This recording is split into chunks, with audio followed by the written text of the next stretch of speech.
Hello guys, junior NTR గారి birthday సందర్భంగా అయితే వార్ 2 నుంచి అయితే మూవీ టీం టీజర్ రిలీజ్ చేయడం జరిగింది. టీజర్ గురించి మాట్లాడుకున్నట్లయితే టీజర్ అయితే నెక్స్ట్ లెవెల్ ఉంది, అరాచకంగా ఉందని చెప్పుకోవచ్చు. ముఖ్యంగా టీజర్లో విఎఫ్ఎక్స్ కానీ, గ్రాఫిక్స్ కానీ, యాక్షన్ ఎపిసోడ్స్ కానీ హాలీవుడ్ రేంజ్లో అయితే చూపించారు. హాలీవుడ్ రేంజ్లో అయితే టీజర్లో మనకైతే కనబడుతుంది. ఈ టీజర్ లో మెయిన్ హైలైట్ చూసుకున్నట్లయితే మన జూనియర్ ఎన్టీఆర్ గారు అని చెప్పొచ్చు. ఈ టీజర్ స్టార్టింగ్ ఎన్టీఆర్ గారి డైలాగ్స్ తో స్టార్ట్ అవుతుంది. నేనెవరో మీకు తెలియదు, కానీ ఇప్పుడు తెలుస్తుంది, get ready for the war అంటూ అయితే ఎన్టీఆర్ గారు అంటారు ఈ టీజర్ స్టార్టింగ్ లోనే. ఈ టీజర్ లో ఎన్టీఆర్ గారి లుక్స్ కానీ, ఎలివేషన్ షాట్స్ కానీ, బ్యాక్గ్రౌండ్ మ్యూజిక్ కానీ నెక్స్ట్ లెవెల్ ఉందని చెప్పుకోవచ్చు. ఈ టీజర్ ద్వారా మనకు అర్థమవుతుంది ఏంటిదంటే ఎన్టీఆర్ గారిది క్యామియో రోలే కాదు, ఈ మూవీలో ఎన్టీఆర్ గారిది మెయిన్ రోల్, కీ రోల్ లాగైతే మనకైతే అర్థమవుతుంది టీజర్ ద్వారా. ఈ మూవీలో జూనియర్ ఎన్టీఆర్కి అదే విధంగా హృతిక్ రోషన్ మధ్య పెద్ద బ్యాటిలే ఉండేలాగైతే మనకైతే అర్థమవుతుంది టీజర్ ద్వారా.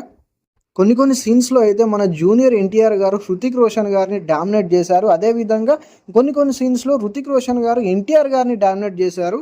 దీన్ని బట్టి మనకు అర్థమవుతుంది ఏంటంటే మూవీలో వీళ్ళిద్దరి మధ్య చాలా పోటాపోటీగా face of scenes, battle scenes, fighting scenes అయితే చాలా ఉండేలాగైతే మనకైతే తెలుస్తుంది.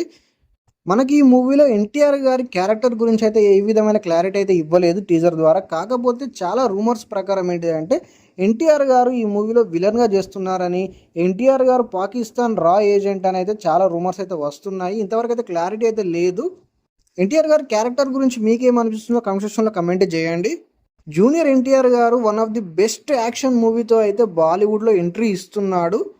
మన జూనియర్ ఎన్టీఆర్ గారు బాలీవుడ్లో కూడా నెంబర్ 1 హీరో అవుతాడని నాకు అనిపిస్తుంది. ఎందుకంటే ఎన్టీఆర్ గారికి ఏ క్యారెక్టర్ ఇచ్చినా, ఏ రోల్ ఇచ్చినా కానీ పర్ఫెక్ట్గా చేయగల సత్తా ఉన్న యాక్టర్ మన ఎన్టీఆర్ గారు. ఇక ఈ మూవీ చూసుకున్నట్లయితే ఆగస్టు 14న వరల్డ్ వైడ్గా అయితే రిలీజ్ అవ్వబోతుంది. ఈ టీజర్ ద్వారా అయితే ఈ మూవీపై భారీ ఎక్స్పెక్టేషన్స్ అయితే ఫ్యాన్స్లో అయితే నెలకొన్నాయని చెప్పుకోవచ్చు. ఈ మూవీపై మీ ఎక్స్పెక్టేషన్స్ ఎలా ఉన్నాయో కామెంట్ సెక్షన్లో కమెంట్ చేయండి. ఎన్టీఆర్ హృతిక్ రోషన్ గారి ఫ్యాన్ చూస్తున్నట్టయితే వీడియోని లైక్ చేయండి, షేర్ చేయండి, మన ఛానల్ సబ్స్క్రైబ్ చేసి సపోర్ట్ చేయండి.